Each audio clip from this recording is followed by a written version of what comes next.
ইসরায়েলের বিমান হামলায় দেশটির শীর্ষ ৩ জেনারেল সহ সামরিক বাহিনীর ১০ জনেরও বেশি সিনিয়র কর্মকর্তা ও ৬ জন পরমাণু বিজ্ঞানীর নিহতের ঘটনায় প্রতিশোধ নিতে হামলা চালাচ্ছে ইরান। গেল শুক্রবার ইসরায়েলের শতাধিক ব্যালিস্টিক ক্ষেপণাস্ত্র দিয়ে হামলা চালায় দেশটি। এতে ইসরায়েলের রাজধানী তেল আবিব সহ বেশ কয়েকটি শহরের বাড়িঘর ও সড়ক বেশ ক্ষতিগ্রস্ত হয়। এতেই ক্ষান্ত হয়নি সামরিক দিক দিয়ে মধ্যপ্রাচ্যের অন্যতম প্রধান শক্তিশালী দেশ ইরান। তেল আবিবের ওপর প্রতিশোধ নিতে আরও মরিয়া হয়ে উঠেছে দেশটি। এরই ধারাবাহিকতায় শুক্রবার দিবাগত মধ্যরাতে আবারও ইসরায়েলকে লক্ষ্য করে হামলা চালিয়েছে ইরান। হামলার পরপরই রাজধানী তেল আবিব ও ফিলিস্তিনের অধিকৃত জেরুজালেমে বিকট বিস্ফোরণের শব্দ শোনা যায়। শনিবার ব্রিটিশ বার্তা সংস্থা রয়টার্সের এক প্রতিবেদনে বলা হয়েছে, শুক্রবার দিবাগত রাত ১:৩০টার দিকে ওই হামলা চালায় ইরান। ইসরায়েলি প্রতিরক্ষা বাহিনী হামলার বিষয়টি নিশ্চিত করেছে। তারা ইসরায়েলের সাধারণ জনগণকে নতুন করে আবারও আশ্রয় কেন্দ্রে প্রবেশের নির্দেশ দিয়েছে এবং পরবর্তী নির্দেশনা না দেওয়া পর্যন্ত সেখানে অবস্থান করতে বলেছে। এর কয়েক মিনিট পরই তেল আবিব ও জেরুজালেমের বিস্ফোরণের শব্দ শোনা যায়। রয়টার্সের প্রচারিত একটি ভিডিওতে দেখা গেছে, ইসরায়েলের রাজধানী তেল আবিবে মিসাইল সদৃশ বস্তু আছড়ে পড়ার পর ধোঁয়ার কুণ্ডলী বের হচ্ছে। শুক্রবার দিবাগত রাত ১:৩০ ইরান সর্বশেষ হামলা চালায়।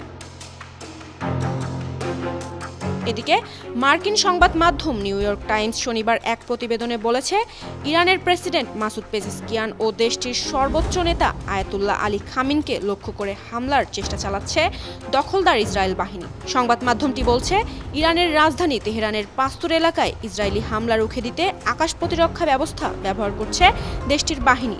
আর ওই এলাকায় থাকেন প্রেসিডেন্ট মাসুদ পেজিশকিয়ান ও সুপ্রিম নেতা আয়াতুল্লাহ আলী খামেনি।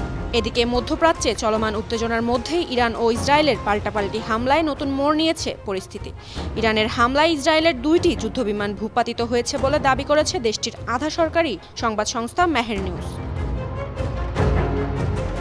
তাসনিম নিউজের প্রতিবেদনে বলা হয়, ভূপাতিত যুদ্ধবিমানগুলোর একটির নারী পাইলটকে আটক করা হয়েছে। তবে ইসরায়েলি সেনাবাহিনী এই দাবি অস্বীকার করছে। তারা বলছে, তাদের কোনো বিমান ভূপাতিত হয়নি এবং কোনো সেনা সদস্য নিখোঁজ বা বন্দী হননি। অন্যদিকে মধ্যপ্রাচ্যে নিজেদের সামরিক ঘাঁটি বা অবকাঠামো লক্ষ্য করে কোনো হামলা চালানো হলে তার পরিণতি ভয়াবহ হবে বলে ইরানকে সতর্ক করেছে মার্কিন যুক্তরাষ্ট্র। শুক্রবার জাতিসংঘের নিরাপত্তা পরিষদের সভায় মার্কিন আন্তর্জাতিক সংস্থা বিষয়ক ব্যুরোর সিনিয়র ব্যুরো কর্মকর্তা ম্যাককয় পিট হুঁশিয়ারি দিয়ে বলেন, কোনো সরকার প্রক্সি বা স্বাধীন পক্ষের আমেরিকান নাগরিক, আমেরিকান ঘাঁটি বা এই অঞ্চলে অন্যান্য আমেরিকান অবকাঠামোকে লক্ষ্যবস্তু করা উচিত নয়। ইরানের জন্য এর পরিণতি আরও ভয়াবহ হবে। আন্তর্জাতিক ডেস্ক, ৫২ টিভি।